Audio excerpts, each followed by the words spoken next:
ایک مرتبہ حضرت خضر علیہ السلام دریا کے کنارے بیٹھے تھے۔ اتنے میں کسی سائل نے آ کر ان سے سوال کیا کہ میں آپ سے اللہ کے واسطے سوال کرتا ہوں، مجھے عنایت فرمائیے۔ یہ سن کر حضرت خضر علیہ السلام پر بے ہوشی طاری ہو گئی۔ جب کچھ ہوش ہوا تو فرمانے لگے، بھائی میں تو صرف اپنی جان و مال کا مالک ہوں، تم نے مجھ سے اللہ کے واسطے سوال کیا ہے، لہٰذا میں اپنی جان اور ذات تمہارے حوالے کرتا ہوں، تم جس طرح چاہو اس کو استعمال میں لاؤ، بازار میں فروخت کر کے اس کی قیمت سے فائدہ اٹھاؤ۔ چنانچہ سائل نے ان کو بازار لے گیا اور ایک شخص ساہمہ بن ارقم کے ہاتھ ان کو فروخت کر دیا۔ یہ خریداران کو اپنے گھر لے گیا جس کی پشت پر اس کا ایک باغ تھا۔ چنانچہ ساہمہ نے حضرت خضر علیہ السلام کو ایک کدال دے کر کہا کہ اس سامنے والے پہاڑ جو 3 مربع میل رقبے میں واقع تھا، اس پہاڑ کی مٹی کاٹ کاٹ کر باغ میں ڈالتے رہیں، اور یہ حکم دے کر ساہمہ اپنی کسی ضرورت سے کہیں چلا گیا۔ خضر علیہ السلام اس پہاڑ سے مٹی کاٹ کاٹ کر باغ میں ڈالنے لگے۔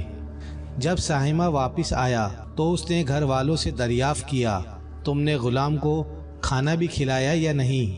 گھر والوں نے جواب دیا، ہمیں معلوم نہیں تھا غلام کہاں ہے۔ یہ سن کر جب ساہمہ خود کھانا لے کر باغ میں آیا تو اس نے دیکھا کہ وہ غلام یعنی حضرت خضر علیہ السلام تمام پہاڑ کی مٹی کاٹ کر ڈال چکے تھے اور اپنے کام سے فارغ ہو کر اپنے مولا حقیقی کی عبادت میں مصروف تھے۔ یہ دیکھ کر ساہمہ کو بڑا تعجب ہوا اور اس نے دریافت کیا، یہ تو بتائیے آپ کون ہیں؟ یہ بات سن کر حضرت خضر علیہ السلام پر کچھ بے ہوشی سی طاری ہو گئی، اور پھر آفاقہ ہونے پر انہوں نے فرمایا کہ بھائی میں خضر ہوں۔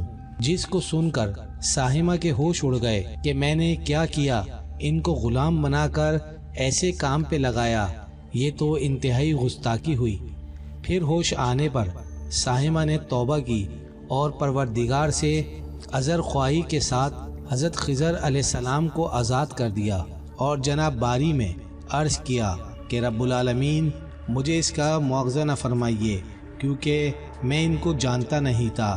اس کے بعد حضرت خضر علیہ السلام نے دعا فرمائی اور سجدہ شکر بجا لائے، اے میرے پروردگار میں تیرے ہی حق میں غلام بنا اور تیرے ہی حق میں آزاد ہوا، اس پر تیرا شکر گزار ہوں۔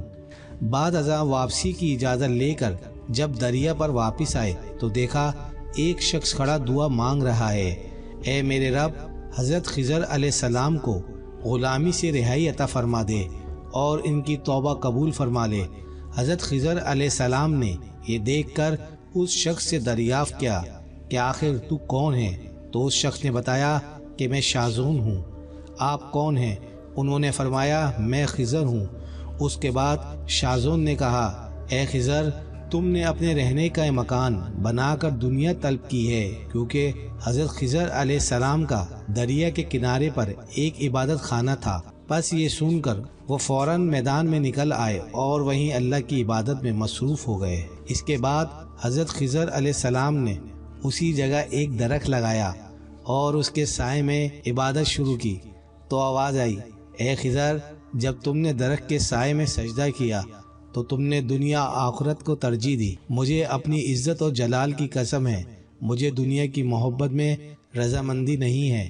اس کے بعد حضرت خضر علیہ السلام نے شازون فرشتے سے کہا، اے شازون دعا کرو کہ اللہ میری توبہ قبول فرمائے۔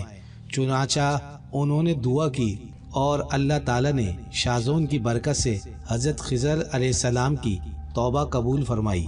اللہ سے دعا ہے کہ اللہ ہم سب کے ایمان کی حفاظت کرے، آمین۔ اس ویڈیو کو زیادہ سے زیادہ شیئر کریں، اچھی بات دوسروں تک پہنچانا صدقہ جاریہ ہے۔